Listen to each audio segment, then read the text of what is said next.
நம்ம எல்லாருக்கும் பேட்ரின்னு சொல்லும்போது சிங்கிள் செல் பேட்ரி ஞாபகம் இருக்கும், லித்தியம் பேட்ரிக்கு ஞாபகம் இருக்கும்.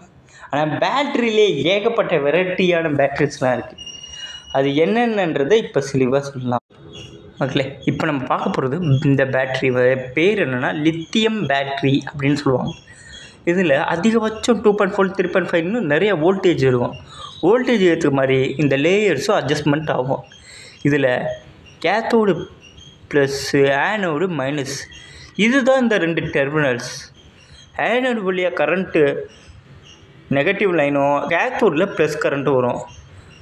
நடுவில் இருக்கிறது செப்பரேட்டர். ஆனோடும் கேத்தோடும் மெர்ஜ் ஆகாமல் இருக்கிறதுக்காக. அது ஏன் மெர்ஜ் ஆகாமல் இருக்குன்னா 2 கரண்ட்டும் ஒன்றுக்கு ஒன்று இறக்கியாகும்போது ஒரு சில ஷார்ட் சர்க்யூட் ஆயிடும். அப்படி ஆச்சுன்னா அந்த ஒரு பொருள் பிளாஸ்ட் ஆயிடும், இல்லை யூஸ் பண்ண முடியாத அளவுக்கு போயிடும். அதுக்காக இந்த நடுவில் ஒரு சின்ன செப்பரேட்டர் கொடுத்துருக்காங்க.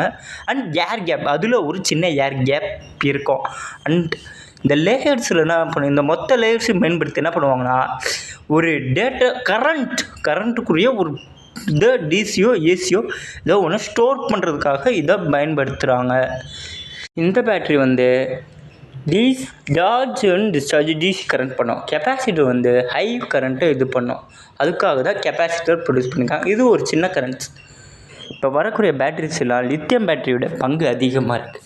எக்ஸாம்பிள் சொன்னால் லேப்டாப் பேட்டரிக்குள்ளே பார்த்தீங்கன்னா லித்தியம் பேட்டரி தான் இருக்கும். இது மாதிரி இதோட பயன்பாடும் அது ரொம்ப ரொம்ப அதிகம்.